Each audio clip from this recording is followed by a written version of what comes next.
Hello everyone, I am the Lexus623 and here's another video from me.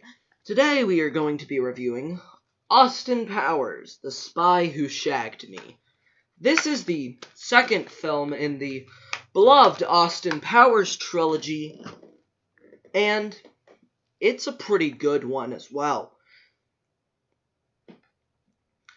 Unfortunately, it's not as good as the original, but I still think it's a good movie. And I think it deserves somewhat of a better rating than a 51% on Rotten Tomatoes. So anyway,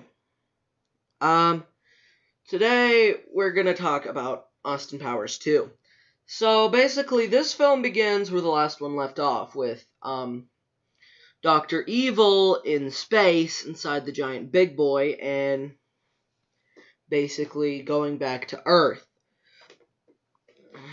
So this one in the beginning has number 2 still alive, even though he died in Austin Powers, International Man of Mystery.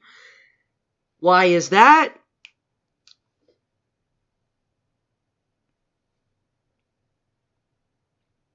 Okay, so let's move on to reading the plot synopsis. In the biggest Austin Powers adventure yet, the International Man of Mystery must travel back to the swinging 60s, track down his stolen mojo, and thwart Dr. Evil's plot to destroy the world. Of course, along the way, Austin meets his match in CIA operative Felicity Shagwell, a fab chick, hot spy, and fantastic motivation for restoring his libido. So, basically, yeah. This one begins where the last one left off, and also with Austin Powers, it reveals that Vanessa Kensington from the last movie was apparently a robot. Okay. That was weird, but this one has a new love interest now. Yay. So, the opening credits sequence in this film is probably one of the funniest out of any opening credits sequence. Basically has Austin Powers running around without any clothes, but his privates are covered up by the opening credits, among other things, which I just think is absolutely hilarious that they decided to do that. It doesn't really add anything to the story, but it's a funny joke. But it is a joke that was reused from the first film. So, yeah. Alright, so I've already talked about Austin Powers. But he's basically the same in this one, except in this one, he has to go back to the 60s with the knowledge he's learned from the 90s to retrieve his stolen mojo. And Dr. Evil ends up, drinking Austin's mojo and having it in his system, and he hits on Frau Farbissina, which is also hilarious. But anyway, so yeah. So let's move on to the next character, Felicity Shagwell, played by Heather Graham.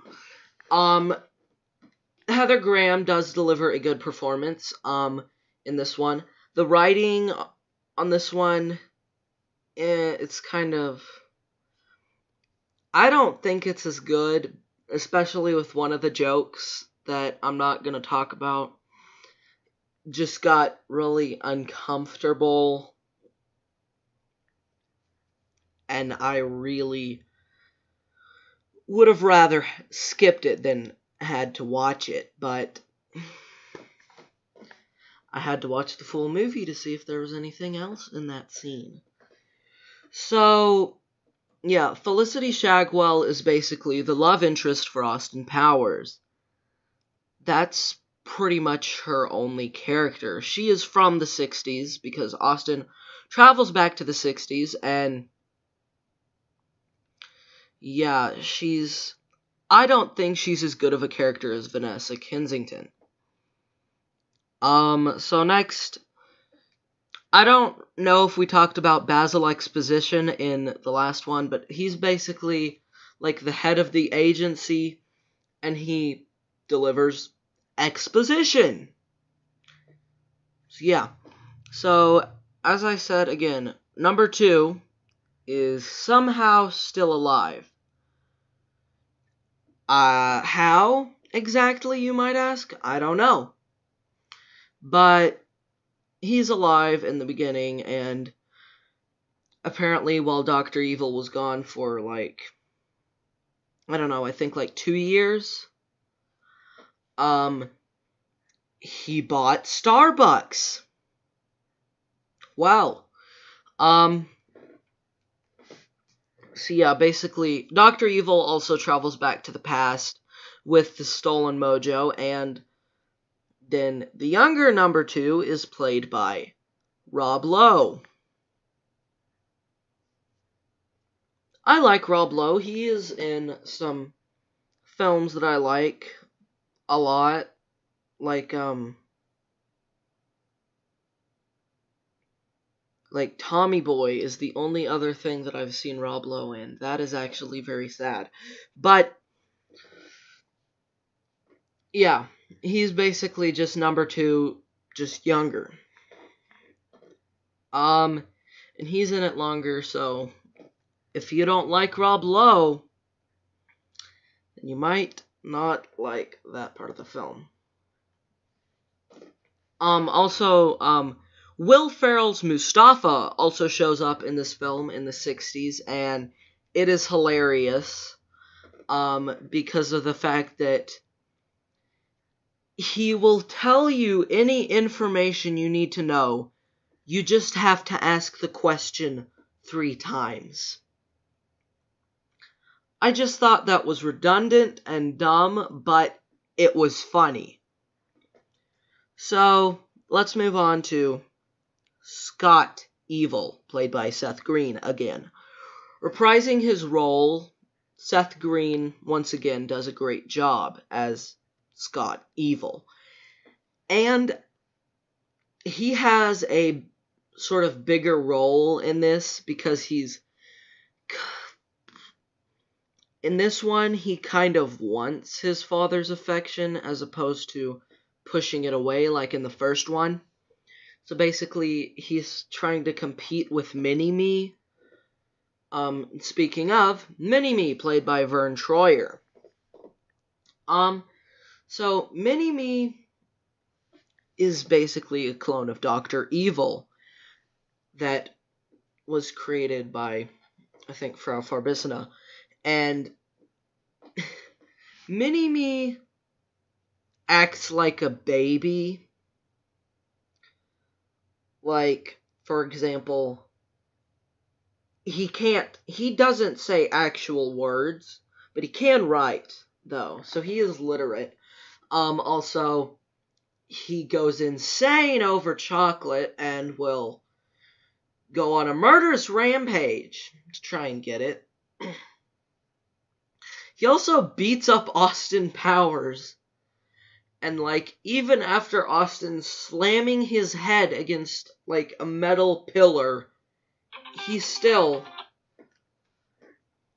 alive. That was a phone call. But, yeah, so Mini-Me is a pretty great character, played by Vern Troyer, who actually isn't in that many things.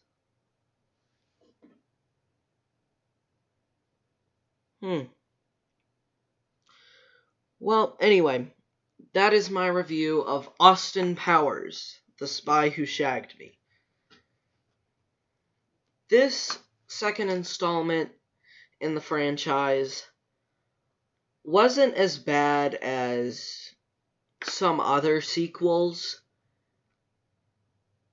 but it wasn't as good as the original because some of the jokes just fell flat, and it was still a great movie, but it's just the writing declined in this one. And I think that, of course, Mike Myers kind of started declining in how funny he can be. And I don't believe that this one started it, but this movie kind of was giving hints that that was what was going to happen. Right, so without further ado, this is Alexo623, signing off.